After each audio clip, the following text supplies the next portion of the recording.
सकारात्मक चिंतन विकासात्मक आविष्कार को जन्म देती है, जबकि बिना चिंतन विध्वंस जनित सृजन को। Good morning. और मेरी इन पंक्तियों का मतलब आप समझ ही गए होंगे मैं क्या कहना चाहती हूँ। अगर आप अपने मन में सकारात्मक चिंतन यानी पॉजिटिव थॉट्स रखते हैं और खुद पॉजिटिव रहते हैं, तो दुनिया की कोई भी ताकत ऐसी नहीं है जो किसी न किसी सृजन को जन्म ना दे।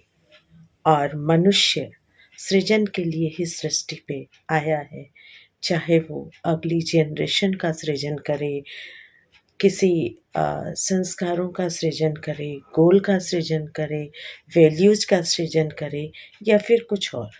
मनुष्य ही सिर्फ इस प्रकार के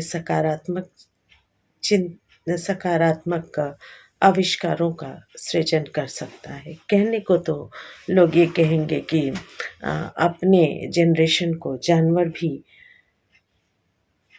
सृजित करते हैं, बिल्कुल करते हैं, क्योंकि ये नैसर्गिक है।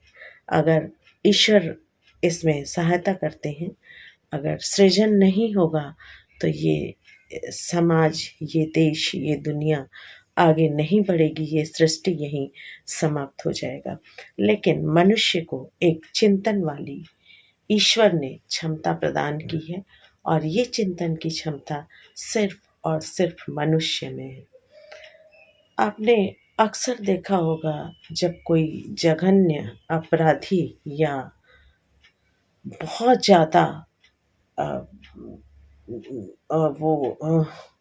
बहुत ज़्यादा गलत तरीके का क्राइम करने वाला क्रिमिनल जब पकड़ा जाता है और उसकी साइकोलॉजिकल एनालिसिस की जाती है, तो यही सामने आता है कि उसके दिमाग में कुछ ना कुछ विध्वंसक थॉट्स या नेगेटिव थॉट्स हमेशा रहे हैं।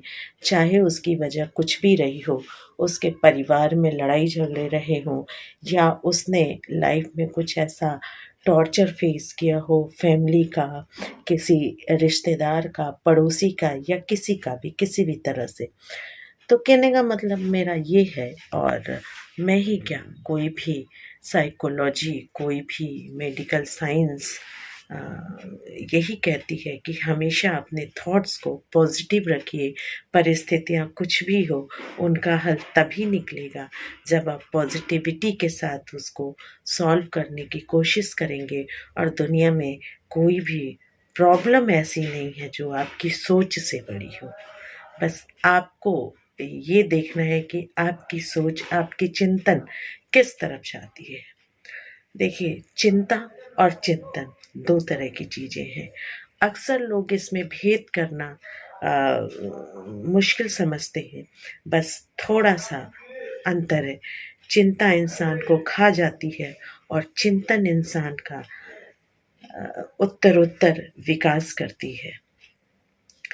किसी भी चीज़ को, किसी भी टॉपिक को, किसी भी थॉट्स को, या किसी भी सामाजिक वर्जनाओं को आप एक बार पॉजिटिव रूप से थिंकिंग जरूर करें।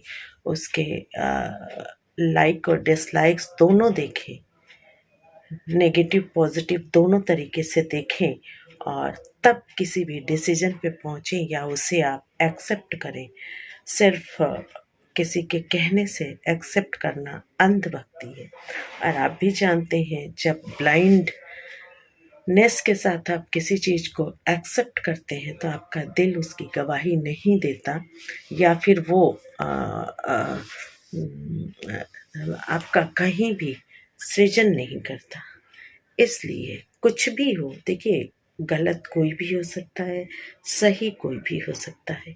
एक छोटे से बच्चे से मैं हमेशा ये शिक्षा लेती हूँ कि वो 1000 बार गिरता है लेकिन चलने की कोशिश छोड़ता नहीं, और इसी का फल है कि एक दिन वो अपने पैरों पे चलता है, दौड़ता है और भागता है। तो मैं अपने लाइफ में सबसे बड़ा टीचर एक उस बच्चे को मानती हूँ जो चलने के अवस्था में होता है, या जो चलना सीख रहा होता है। तो शिक्षा किसी से भी ली जा सकती है, बस ये आपके ऊपर है कि आपको किस तरीके से देखते हैं। तो हमेशा चिंतन को सकारात्मक रखिए और मुश्किलों और खुशियों का दौर सिर्फ दौर होता है, आता जाता रहता है। जिस तरह रात के बाद सवेरा और सुबह के बाद फिर शाम होना है, उसी तरह अपनी लाइफ का साइकिल भी है। अगर आज किसी प्रकार की प्रॉब्लम है, किसी प्रकार की मुश्किलें हैं, तो कल खिलता हुआ सवेरा भी होगा, चमकता हुआ सूरज भी होगा और हर मुश्किलों का हल भी होगा। सिर्फ आपके ऊपर है कि गहरी रात को आप किस तरह से देखते हैं। गहरी रात को रात के अंधेरे की तरह देखते हैं या इस आशा से देखते हैं कि ये रात खत्म होने वाली है और सुबह की पहली किरण निकलने वाली है। और जिस तरह से हम जिस एज में हैं, इस एज को बहुत ही सुलझी हुई एज और समझदारी की एज कहा जाता है, जहाँ पे हर चीज़ बैलेंस होती है। आपके पॉजिटिव और नेगेटिव थॉट्स में बैलेंस होता है, आपके कामों में बैलेंस होता है, आपके डिसीज़न में बैलेंस होता है। आपको अपने किसी भी प्रोफेशनल या फैमिली रिश्तों को निभाने में बैलेंस होता है। सारी मुश्किलों को हम झेलते हुए भी जिस तरह से समुंदर की लहरों को चीर के एक तैराक निकलता है, उसी तरह से ये एज भी यही करने का पेशेंस देती है। देखिए, अपवाद हर जगह है, लेकिन जो फैक्ट है कि अगर 50% से ज़्यादा कोई चीज़ होता है तो उसी को माना जाता है।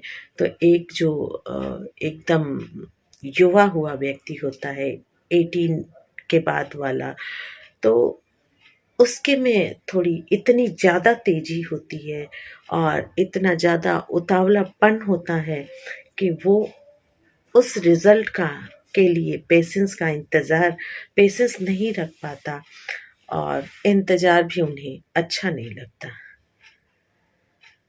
तो कहने का मतलब ये है कि यंग 40+ का संदेश आपके लिए सिर्फ और सिर्फ यही है कि इसमें आप बैलेंस बना के रखें अपने विचारों में, अपनी थिंकिंग में, अपनी एक्टिविटी में और अपने लाइफ के फेजेस में, सिचुएशन में किस तरह से आप ज़िंदगी गुजार रहे हैं।